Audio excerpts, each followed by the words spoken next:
E já estamos de volta para o nosso segundo bloco do programa Respostas.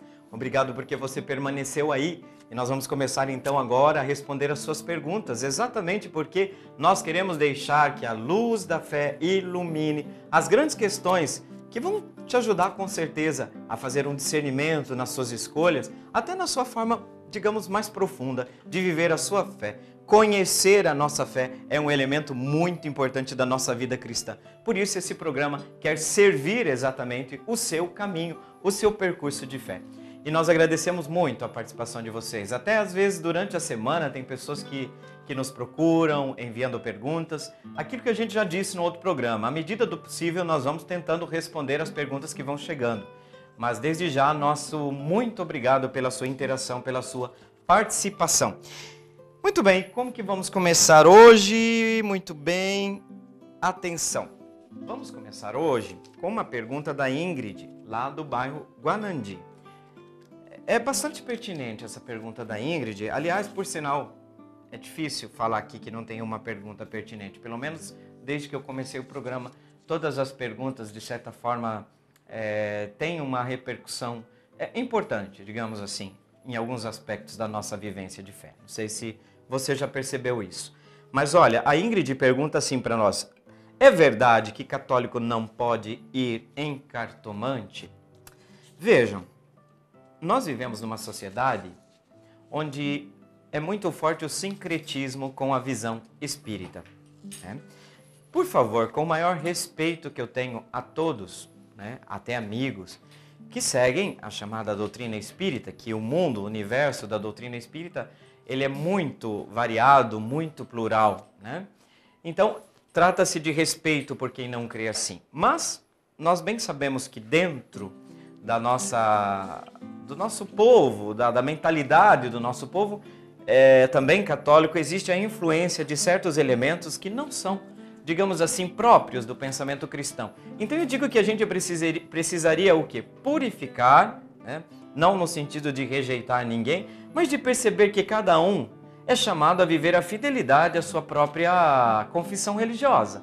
Então, na nossa fidelidade à nossa confissão religiosa, nós precisamos ter bem claro que católico, que o cristão, nesse sentido, ele não busca, digamos, essas cartomantes quase pelo mesmo sentido pelo qual ele deveria evitar de fazer as consultas aos signos. Quase o mesmo motivo está por detrás. Atenção, a magia, que muitas vezes, infelizmente, em certas abordagens dentro da igreja, eu digo que dá aparência de uma certa magia, depende com a água benta, o significado, o sentido, com alguns objetos religiosos. Isso pode acontecer, inclusive, dentro do próprio seio da igreja cristã. Mas nós temos que tomar cuidado, porque Deus não é um Deus da magia. O destino, como a gente pode perceber, se nós falamos que nós somos seres livres, significa que o meu destino não é determinado na minha liberdade, não é determinado por um planeta, não é determinado por um conhecimento já escrito e que uma cartomante vai desvelar na nossa frente. Por quê? Porque o destino, se você quer entender o destino, você tem que entender no sentido de que não está escrito no livro tudo que vai acontecer daqui a pouco e amanhã. Porque essa é uma visão mecanicista da vida. É uma visão estática da existência, como se nós estivéssemos simplesmente cumprindo um script nesse mundo. Não. Nós vivemos, somos seres em liberdade, e porque somos seres em liberdade, temos que responder pelas nossas escolhas. Temos uma luz que nos ilumina, e Deus envia. Eu digo para você que procura cartomante, no lugar de ficar procurando cartomante, procura ler os sinais de Deus que Deus manda na sua vida. Você sabia que Deus manda muitas placas na estrada do seu caminho? Aí você quer procurar cartomante se Deus já está indicando para você muitos caminhos? Gente, às vezes tem pessoas que vêm me procurar que a vaca já foi pro brejo. Eu digo, mas meu filho, minha filha, você fez sucessivas escolhas erradas e quer que Deus agora com uma varinha mágica ou o padre resolva tudo? Não é possível. Mas aí você faz uma retrospectiva com a pessoa e você fala, você percebeu que Deus estava te avisando faz tempo? Você percebeu que Deus estava colocando sinais na estrada faz tempo? Você não percebeu. Então não precisa de cartomante. Viva a sua fé. Acredita em Cristo, acredita na força de Deus, acredita na força do Espírito. O mal não pode morar na casa de quem não abre, né? Na casa de quem não abre, na casa do coração. Então esses adivinhos, as magias, não são recursos recomendados aos cristãos católicos. Muito pelo contrário, nós somos convidados a evitar, né? A evitar esse tipo de recurso. Né? Por quê? Porque exatamente eles são contraditórios com a nossa visão de fé. Nós temos que viver a nossa existência nos deixando guiar pela palavra de Deus, nos deixando guiar pela luz do Divino Espírito que habita em você, que mora em mim, mora em todos nós.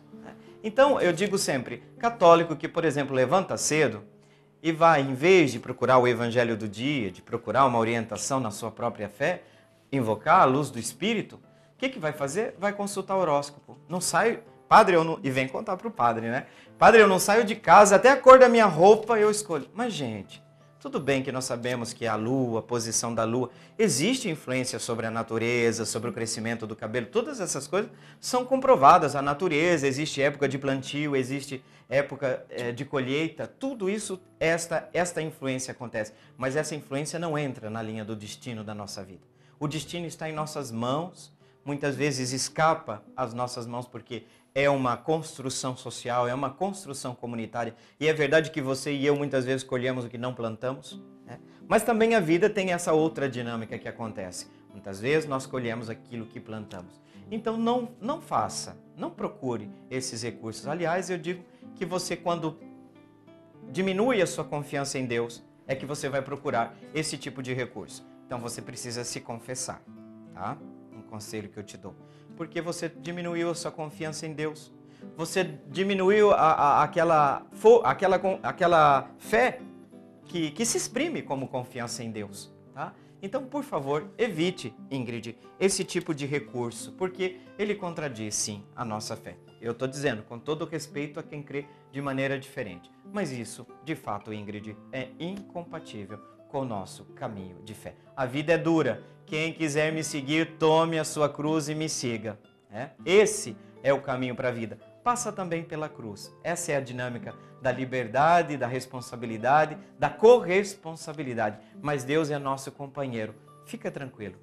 Eu estarei convosco todos os dias até o fim dos tempos. Acredite nessa promessa do Senhor. E você não precisa de outra muleta, não. Tá? Você não precisa de outra muleta. Ok, Ingrid? Muito obrigado pela sua participação. E nós vamos agora para uma segunda pergunta que veio exatamente da Maria Aparecida. Que nome bonito, né? Maria Aparecida.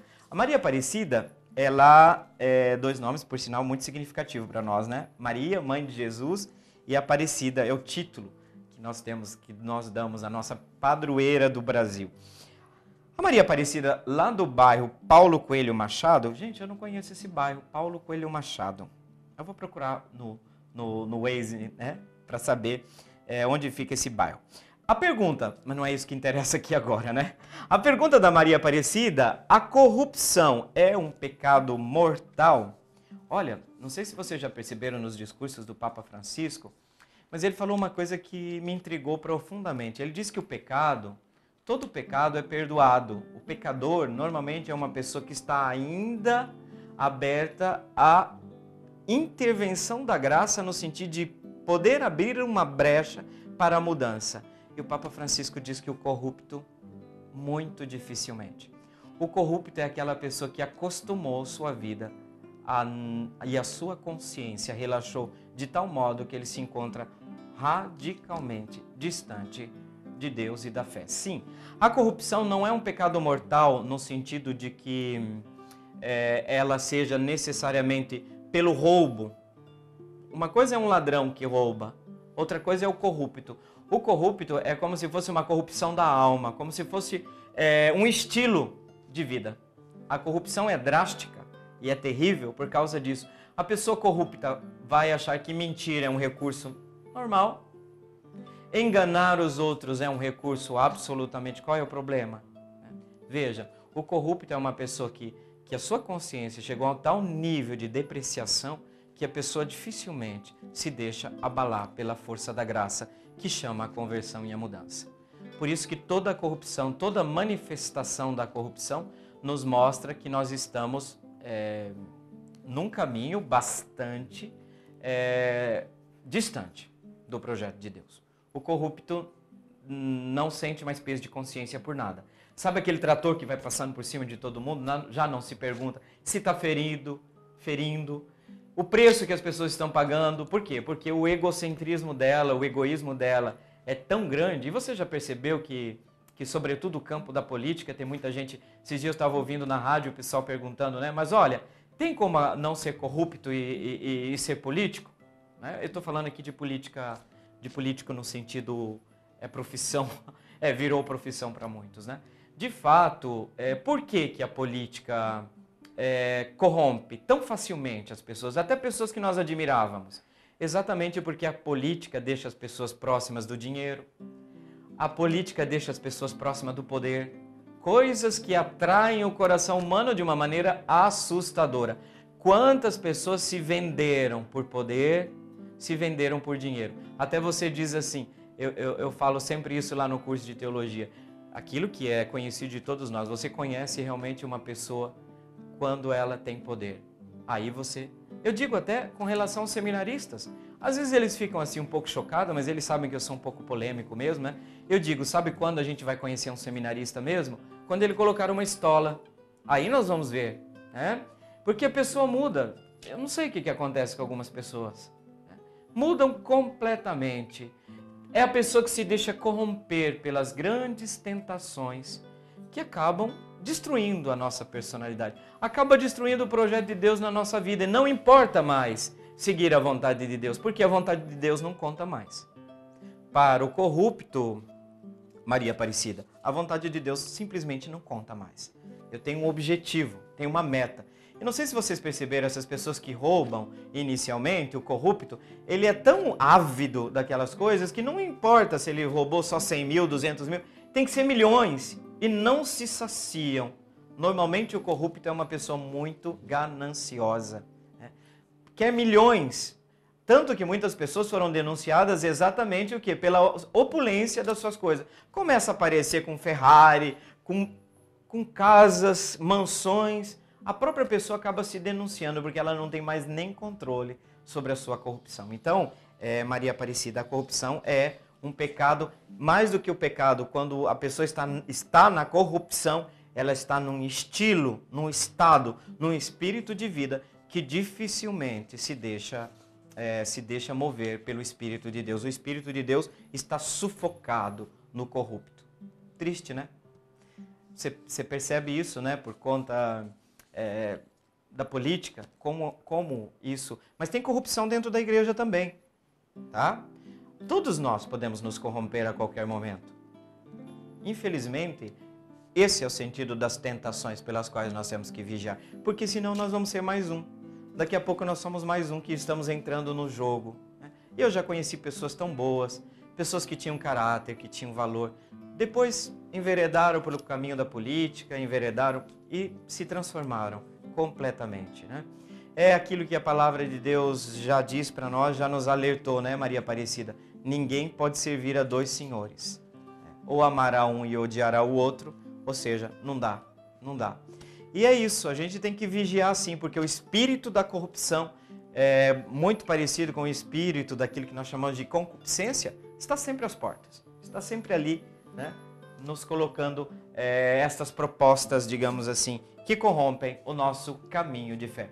Mas aí, vigiar e orar é preciso, sobretudo o tempo agora da quaresma. Estava falando esses dias, né? Que esse é um tempo de conversão, mas a gente precisa saber... A conversão, quando eu faço uma conversão do carro, eu saio de uma direção e vou para outra.